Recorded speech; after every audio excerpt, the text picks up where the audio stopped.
Dëgjues të Radio Marias, kjo flet Jezu Krishti. Sot do të bisedojmë mbi një temë shumë interesante në historinë e Kishës Katolike në Kosovë. Kriptokatolikët ose laramanët në territorin e Argjëpeshmijës së Shkupit në shekullin e 18. Këtë temë kemi ndarë në 3 pjesë. Sot pjesa e parë. Një prezantim. Nga Ungjilli marrim dëshmi se Jezu Krishti gjatë shërbesës së tij toksore shoqërohej nga 12 apostoj dhe 70 nxënës të tjerë.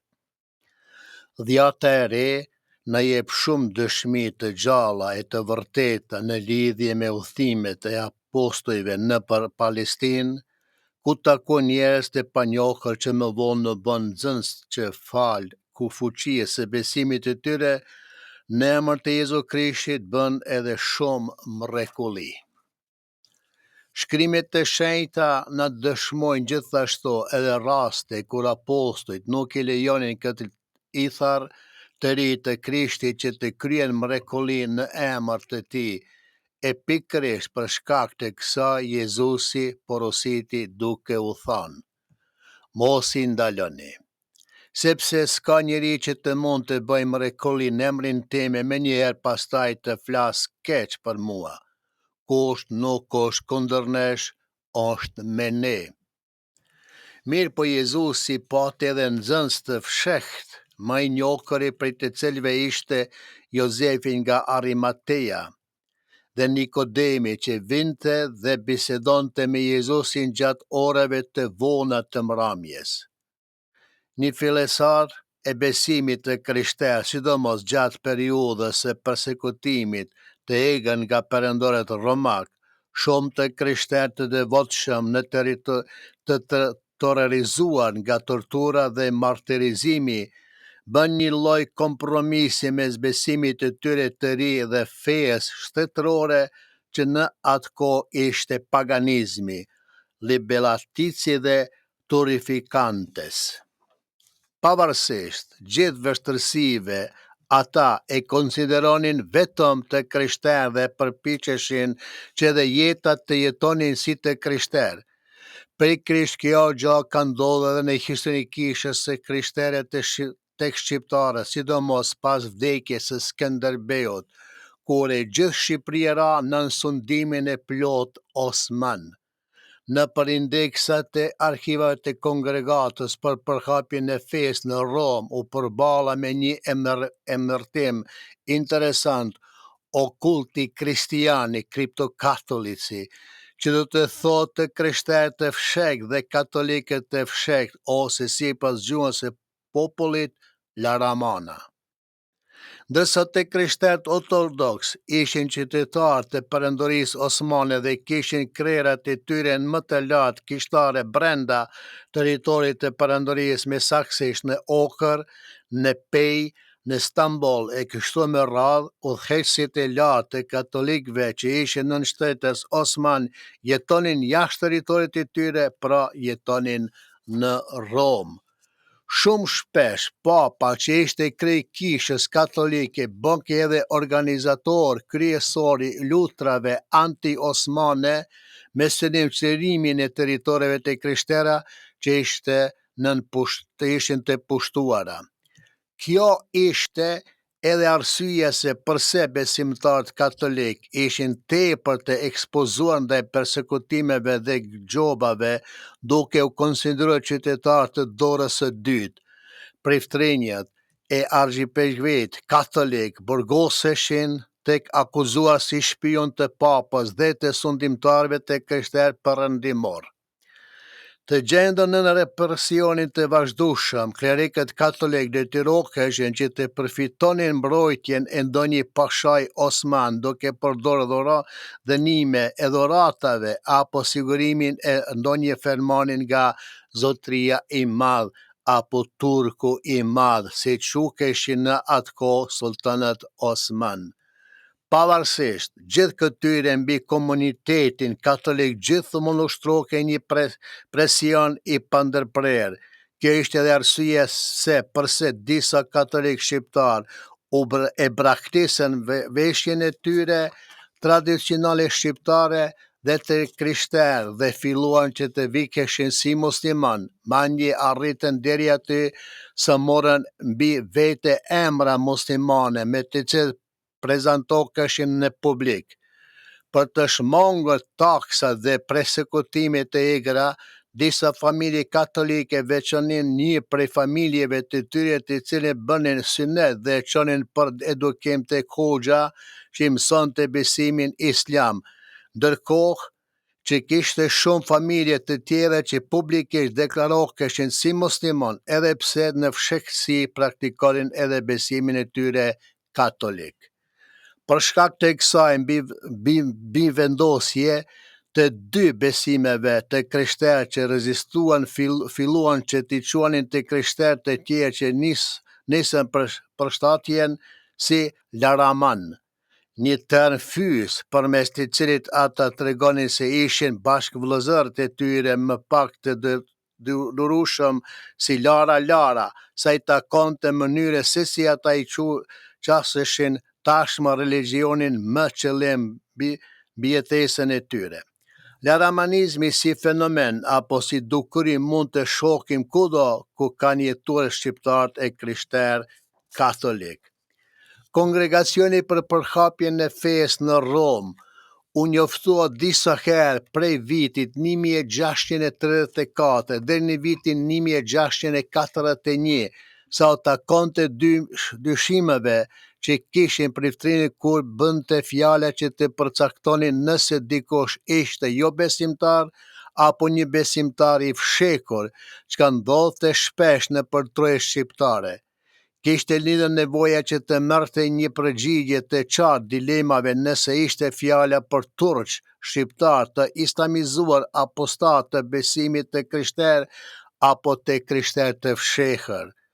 Në veprën e tij madhërore titulluar Akta Bulgaria Fermengjin, na njeh me faktin e përveç katolikëve shqiptarë në Çiprovacë në banatin bulgar, jetonin edhe shumë familje shqiptare ku gratë dhe fëmijët e tyre ishin katolik. Në vitin 1709, argjipezhi Tivari kërkoi që katolikët e fshehtë që ishin vetë deklaruar publikisht si të krishterë të braktisnin veshjen osmane nëse dëshironin që të merrnin sakramentet.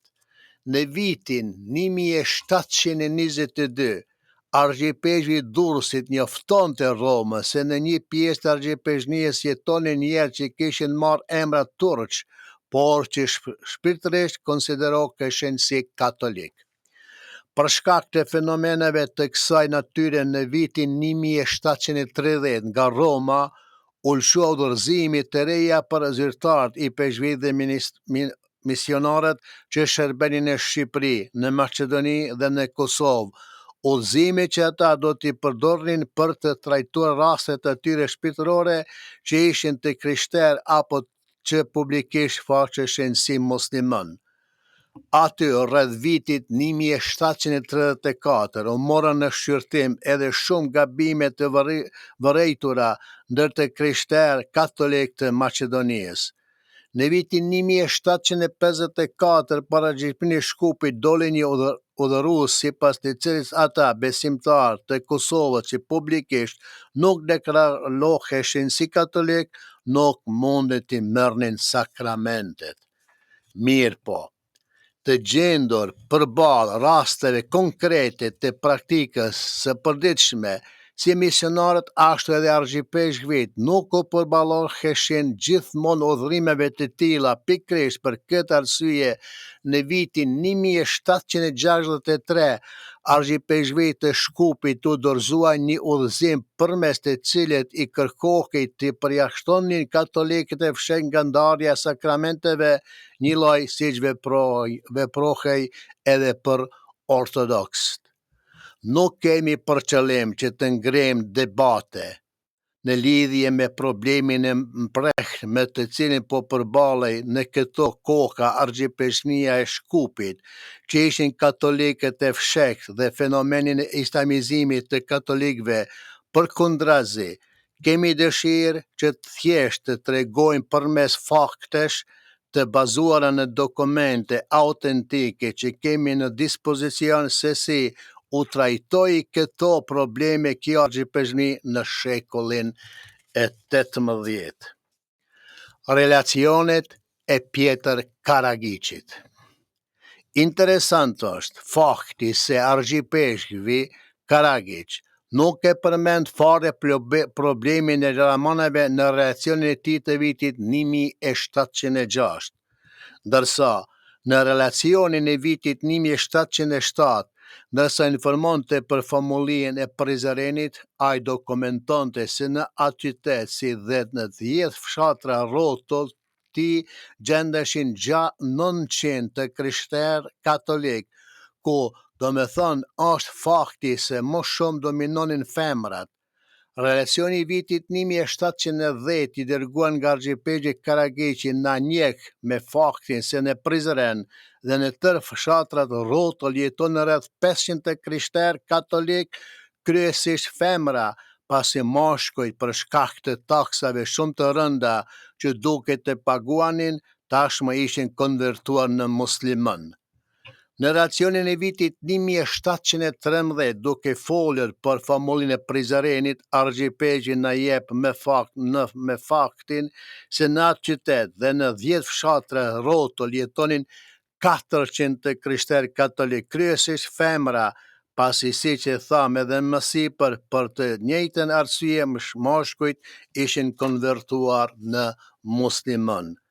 Të njëjtën gjë transmeton edhe relacioni i vitit 1716. Vlen të theksohet se në të gjithë relacionet e përmendura, argjipeshji Pjetër Karagiqi nuk e përmend fare problemin e islamizimit për asnjë famulje tjetër, përveç për famuljen e Prizrenit. Përjashtim bën vetëm relacioni i vitit 1715, përmes të cilit argjipeshji Karagiqi na mjofton se Prizreni dhe fshatrat rrotull kishin gjithse 349 krishterë katolik, ku si gjithkund dominonin femrat. Në mëtej, në relacionin si shprehet në atë famulji dhe në të gjitha famuljet e tjera të krahinës, mashkujt janë konvertuar në musliman me qëllim që të mos pagunin taksa që kishin vendosur osmanët.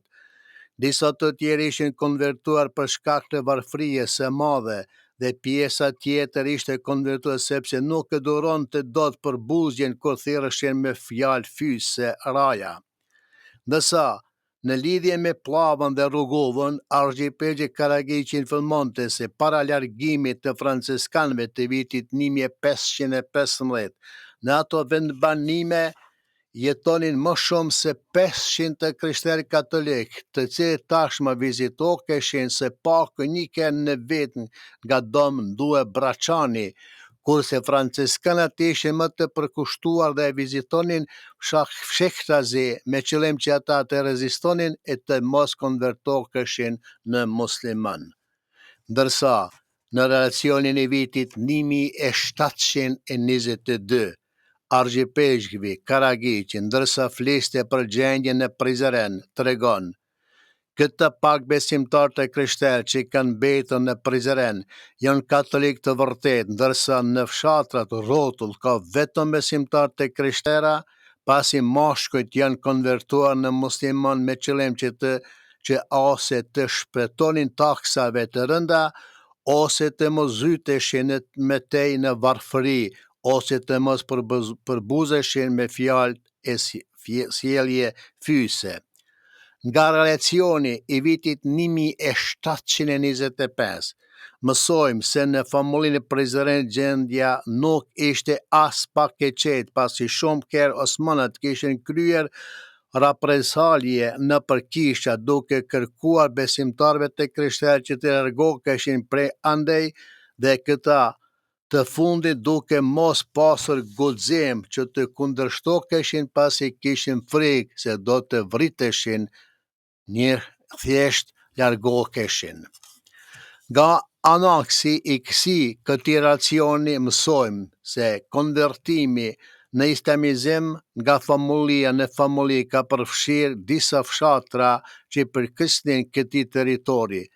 Vetëm në territorin e famuljes së Zymit kishte ndodhur që për shumë fshatra argjipeshëve të shënonte besimtarë të krishterë katolik, dhe vetëm në 2 fshatra të shënonte besimtarë të krishterë katolik.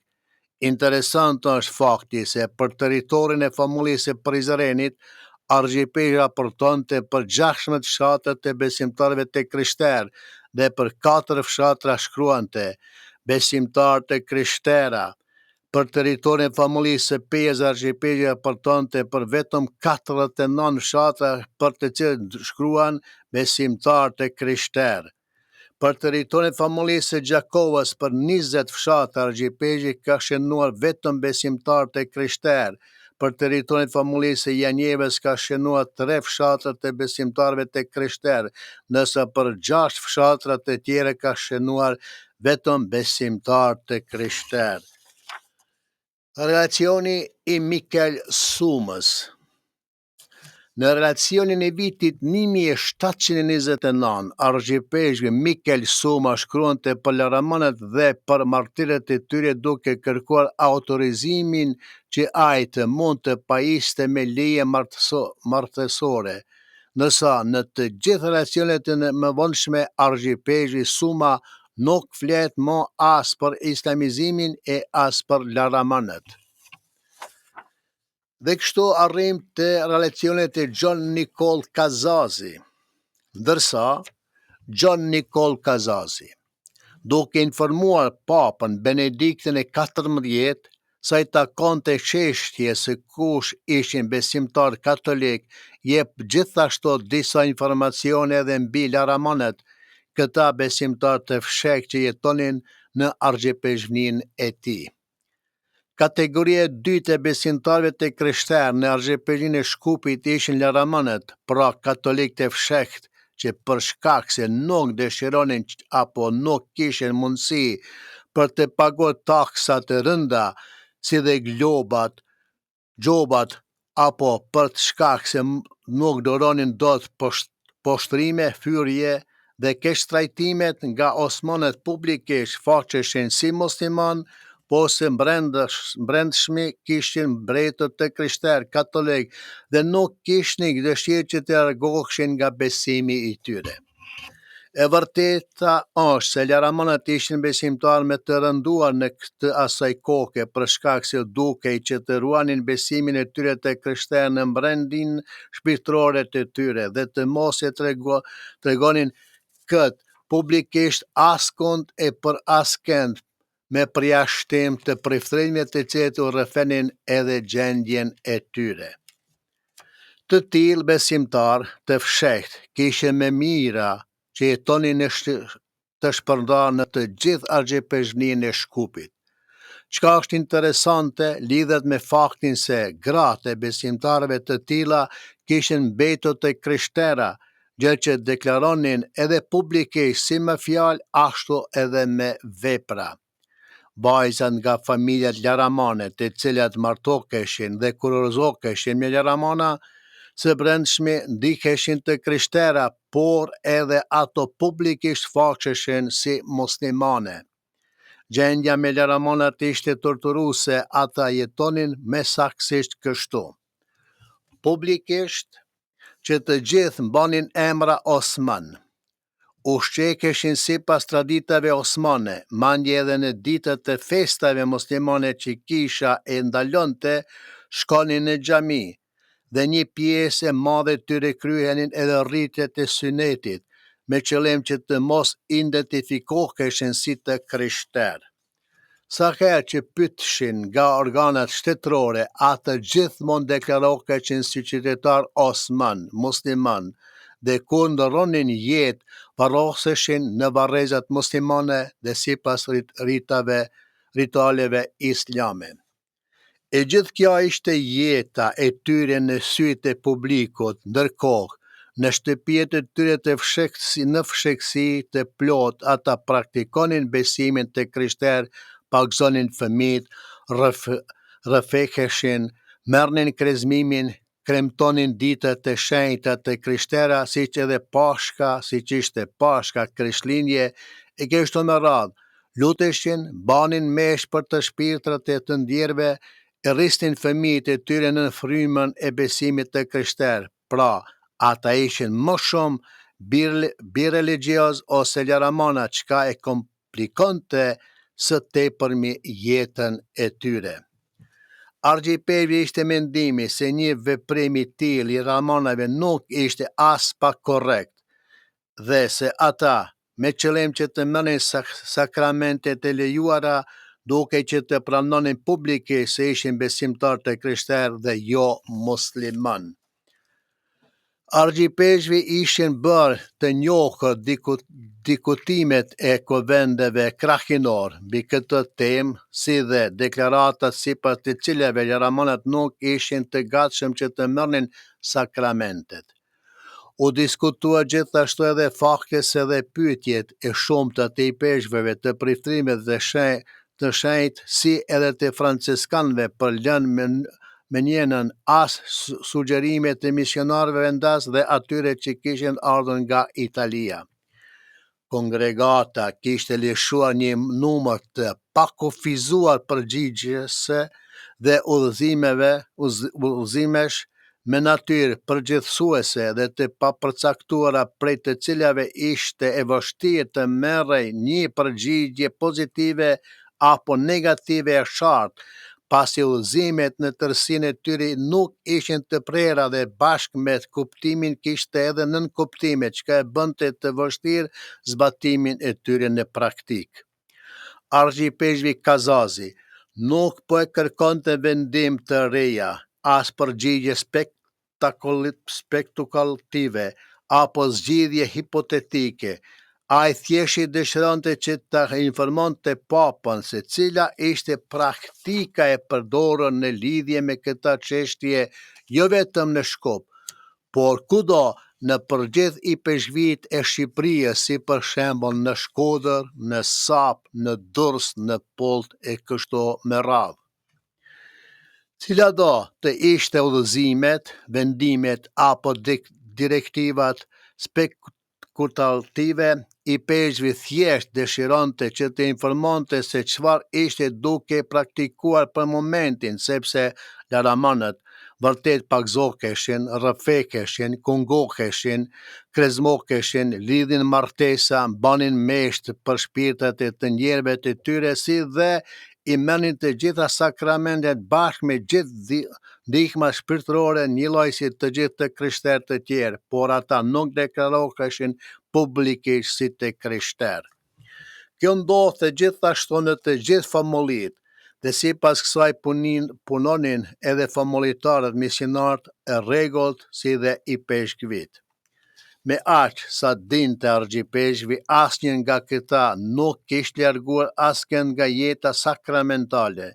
Mandje edhe ai vet, kur ishte rikthyer në Argjipeshvin si një famullitar i ri, kishte vërejtur të njëjtën praktikë shërbese që vazhdonte edhe në kohën për të cilën jemi duke folur, praktike që natyrisht e kishte ndjekur edhe ai, Argjipeshvi John Nicol Kazazi. Përgjatë viteve të shërbesës së tij, ai ishte qëndruar shumë herë në situata të pakëndshme dhe mandje edhe qesharake, kur ishte përpjekur të arrinte diçka duke vendosur kështu në raste të veçanta, ose duke vepruar me shpresë se ljaramënat një ditë do të vendosin që të deklaronin publikisht se në fakt ishin të krishterë. Megjithatë, pavarësisht gjithçka që kishte bërë, tashmë nuk e kishte mbetur asnjë fije shprese se ljaramënët do të gjenin guximin për të deklaruar publikisht si të krishterë. Kjo edhe për shkak se jeta vazhdonte si më parë me të njëjtë vështirësi e privacione çka shkonte në favor të shkuputjes përfundimtare të ljaramënëve nga kisha. Kjo situatë po bënke gjithashtu më e kuptimte për klerin e krishterë që në vend të përjetonte lehtësien për qëndrimin e tij në vend që të ndjejte qetësi në shpirt përballë gjendjes e më shumë me ankthin dhe friga, pikërisht për shkak se u ndante sakramentet edhe ramonave çka ekspozonte përballë rreziqeshe dhe mundimeve të patregueshme, madje duke ia vendosur edhe vetë jetën në rrezik e duke bërë që të duronte të këqija të ndryshme, dhimbje e dëm të mëdha financiare për shkak të shpenzimeve pafund. Siç po dukej, ishte mos e mjaftueshme që të mos u pagzonin ramonave fëmijët, e mandje atyre të mos u ndakeshin as sakramentet të tjera. Tashmë ishte nevojshme që atyre të mos u flitej më për arritjen e shpëtimit të amshurshëm, sepse e folura nuk përmirësonte asgjë tek ata. Rrëfimi i besimit në një formë të tillë nuk ishte i mjaftueshëm. Preftrinjët tashmë nuk duke që të shërbenin mesh për shpirtat e të njerëve laramana. Pikërisht kur ata ta kuptonin se rrëfimi i besimit në një mënyrë të tillë nuk ishte as dobi as përfitim, do të duke që të mërnin një vendim të prerë, përndryshe nga brezje në brez, do të vazhdonte largimin nga kisha bashkë me të, do të humbnin edhe çdo përkrahje të mundshme. Argjipeshve ishte bindur tashmë se ishte misioni pamundur që të bëjaramonët të deklaronin publikisht se ishin të krishterë për shkak se ata kishin një frikë të tmerrshme nga osmanët, se dhe nuk dëshironin të që pagunin gjoba e majme apo të merrnin mbi vete edhe detyrimet të tjera tatimore. Në këto kushte Sila e Shenjtë duhej të shprehej qartë se cila duhej të ishte metoda e sjelljes ndaj laramonave. Nëse ajo vendos që laramonët të mos u daheshin sakramente, duke që të thoshte qartë se ky ishte vendimi i saj dhe pritrin në çdo rast do të respektonin edhe do të zbatonin atë. Në rast se Sila e Shenjtë do të vendos që të ndaj sakramente laramonave të aplikohej një sjellje tjetër, sërish do të duke që të ishte e qartë për këtë, me qëllim që pritrinjët t'u ndanin edhe sakramentet e tjera laramonave, duke mos e lënë pas dore shpirtat të shumta të tyre, me qëllim që edhe pse ishin të friksuar deri në palc dhe ndiqnin besimin në mënyrë jo korrekte, sërish të kishte një mundësi për të mos u larguar nga kisha e për të shkuar drejt një shkatrimi të sigurt. Pretrinë do të vepronin pikërisht ashtu si do të udhëzonte nga Sila e Shenjtë, mjaftonte vetëm që ajo të ishte e qartë për çdo direktivë që do të ndante me ta. Një direktivë e qartë dhe prerë e Silisë së Shenjtë do të ishte lehtësim për ndërgjegjen e pritrinjve, të cilët më pas do të shërbenin pa frikë dhe do të ishin të sigurt se Sila e Shenjtë nuk do të injoronte asnjë vendim të tyre. Si përfundim argjipeshve ishte mendimi dhe ia lut Silisë së Shenjtë që kjo e fundit të nxjerrte një dekret përfundimtar përmes të cilit ta përcaktonte qartë se feja duke respektuar edhe atëre kur praktikohej fshehtazi. Sipas rregullave të përgjithshme që kishin karakter absolut, laramonët u duheshin ndarë sakramentet, por gjithashtu nuk duke liruar që të dëmtohej besimi i vërtet.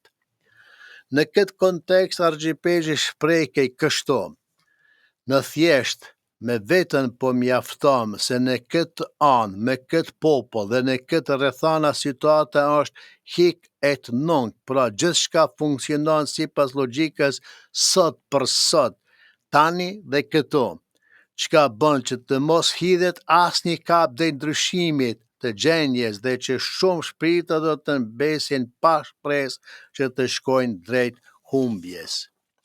Pikërisht, ky është një fragment nga relacioni i argjipeshit të shkopit John Nicol Kazazi, dërguar kongregatës për përhapjen e fesë në vitin 1743 dhe fillon kështu: Shumë i nderuari atë, Duke parë shkurtimisht gjendjen në argjepërinë e Shkupit, po ja njoftoj me përullësi dhe me mirësi atërore, shqiptërisë sue, çështjet kryesore që lidhen me praktikat fetare që rrjedhin nga njoftimet e përbashkëta të besimtarëve që nuk vjen në mënyrë spekulative, por që janë problematike të përditshme son, me të cilat edhe ju kemi njoftuar më parë, pa e fshekur në asnjë rast djemshërinë tonë ndaj kishës. Të gjithë këto raportime i bëjmë me qëllim që misionarët tanë të gjorë të mos vazhdonin të mbesin nën mundime, shqetësime dhe frikë të vazhdueshme, në dilemë se mos janë duke vepruar simbolizuesi çka mund të ndikoj tek besimtarët dhe të shpirtat e tyre. Me që jemi pjesë të kishës romanke, me që kemi shprekur besimin ton me çmimin e jetës dhe të fatit ton, nuk mund të mohojmë se ka plot raste që në mes të jo besimtarve na zë dëshprimi dhe nuk kemi guxim që të tolerojmë gjërat që shokim e që për ne janë të huaja. Matej Argjipeshvi vazhdon. E gjithë relacioni përfshin 3 pjesë.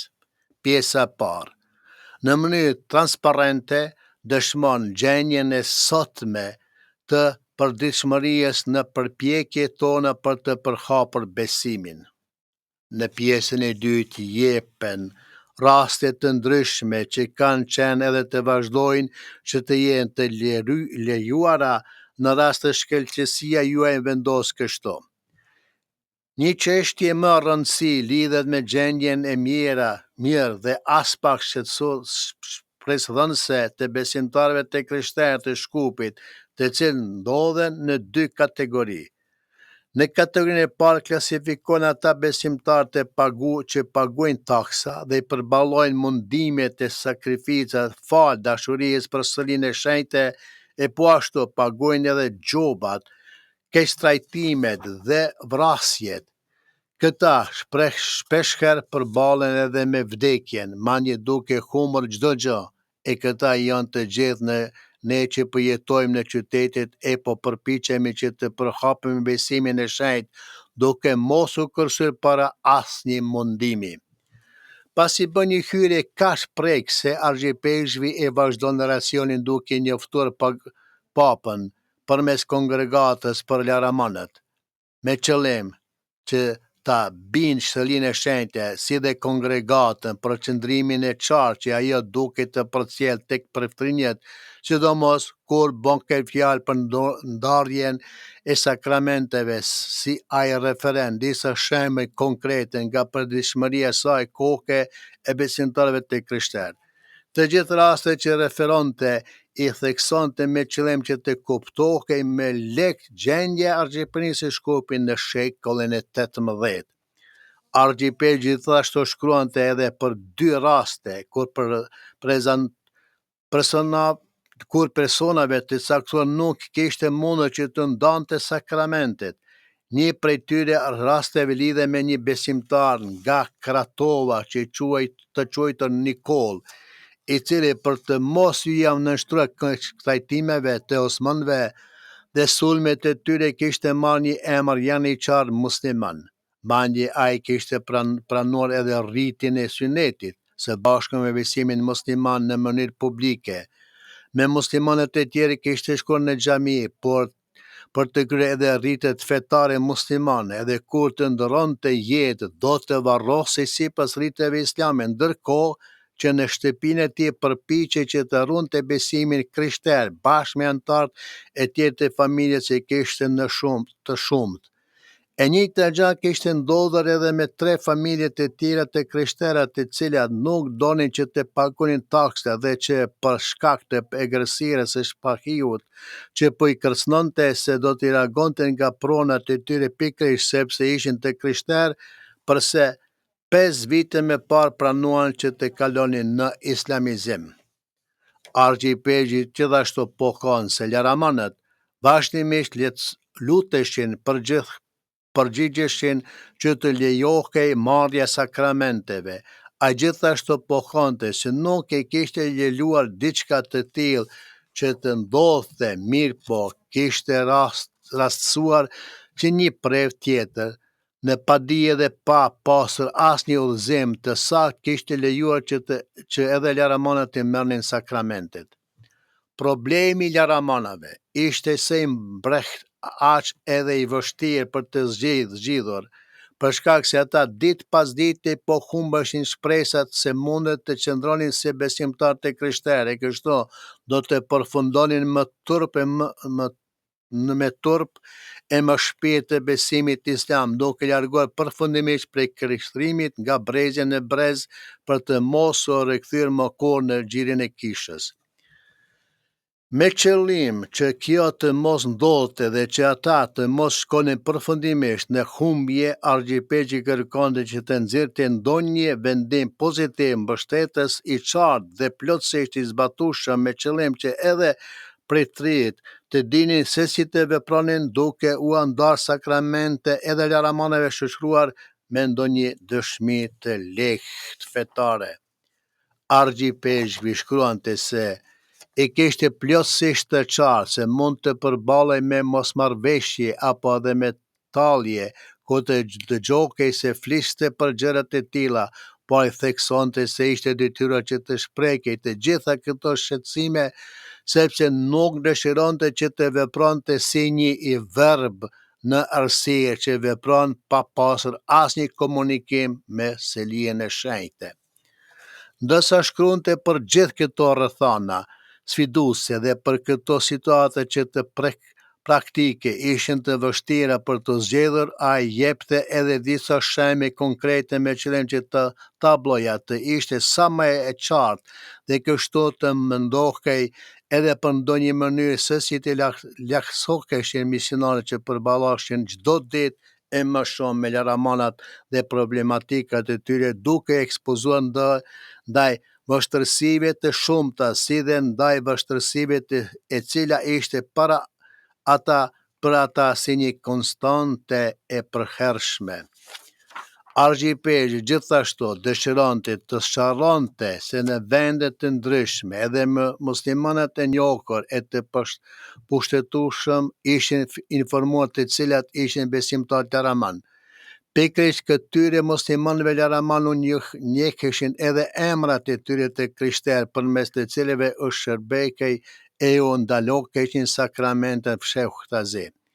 Muslimanët e pushtetueshëm dhe të njohur nëpër komunitete si dhe pashallarëve ishte njoftuar se laramonët e fshihnin besimin e tyre të krishterë për të mos mbajtur mbi shpinë barrën e rëndë të taksave. Kishte nga ata pushtetar e pashallar Osman që nuk shqetësoheshin prej kësaj, por kishte edhe të tjerë që pasi informoheshin për laramonat, vepronin ndaj tyre duke detyrë që të përfshiheshin në rritjen e sunetit, si dhe të shkonin për vizita nëpër xhamiat muslimane. Një përfundim, qëndresa fshehtë e besimit dhe drita nën hijen e frikës. Historia e përshkruar në relacionet e argjipegjve shqiptar të shekullit XVIII është një nga faqet më prekse të qëndresës shpirtërore të popullit tonë. Nëpërmjet dëshmive të Pjetër Karagjicit, Mikel Sumës dhe Gjon Nikol Kazazit, para nesh shpalohej një tablo e dhimbshme, por njëkohësisht madhështrore e jetës fetare në kohën e sundimit Osman. Këto dokumente nuk janë vetëm raporte kishtare, ato janë rrëfime të gjalla për njerëz të thjeshtë që detyruan të zgjedhin midis mbijetesës dhe besimit, midis trupit dhe shpirtit. Nëpërmjet relacionit të Pjetër Karagjicit, ku përmendet qytete si Prizreni, Peja, Gjakova e Janjeva, kuptohet qartë se procesi i islamizimit kishte përfshirë një pjesë të madhe të popullsisë shqiptare, sidomos mashkujt. Taksat e rënda, gjobat e padrejta dhe përbuzja me të cilat osmanët trajtonin të krishterë i shtynin shumë burra të ndronin fen, shpesh vetëm për të siguruar bukën e familjeve. Megjithatë, në këto errësira të detyruara shfaqet një dritë e heshtur, ajo grave shqiptare, nënave, motrave dhe bijave që donse të pambrojtura, mbetën besimtare të pakthyeshme. Ato ishin shpirti i gjallë i krishtërimit në ato troje mbajtëset e traditës, të lutjes dhe të shpresës. Përmes fjalëve të argjipegjit Karagjicit, kuptojmë se për shumë familje, feja ishte kthyer në një barë, por edhe në një shtrehë shpirtërore që nuk mund të braktisej lehtë. Me kalimin e viteve, numri i katolikëve të vërtet zvoglohej, por në heshtje lindet një kategori e re, laramonët, apo ata që nga friga pushteti dhe nga nevoja e jetëse e pranonin publikisht fenë islame, por në zemrën e tyre e ruanin Krishtin. Në këto kontekste, relacioni i Gjon Nikol Kazazi janë ndër më të rëndësishme, sepse japin një pamje të thellë psikologjike dhe shpirtërore të kokës. Argjipegji Kazazi dërgon Papa Benediktit 14 një pasqyrje të sinqertë dhe të dhimbshme të relacionit njerëzit, në që ditën shkollin e xhami, banin emra muslimane dhe krysin synetin, por natën në fshehtësi ndiznin qirinj, luteshin, pagzonin fëmijë dhe festonin Krishtlindjen e Pashkë si të krishterë. Ai i përshkruan leramonës si shpirtra të ndarë në dy pjesë, me trup në botën e pushtetuesve, por në shpirt të lidhur me Krishtin. Leramonët nuk e mohonin fen për bindje, por për mbijetesë. Ata nuk dëshironin pasuri apo lavdi, por donin të jetonin në paqë, të mos përbuzeshin, të mos humbnin tokën e shtëpinë. Megjithatë, për ta, feja nuk ishte harruar, ajo mbeti si një zjarr i fshehtë në hyrjen e frikës, që digjej me përullësi dhe dashuri. Kjo histori na kujton se feja kur është e rënosur në shpirt është e pamposhtur. Ajo mund të fshihet, mund të ndrydhet, mund të detyrohet të leshtë, por kur nuk shuhet.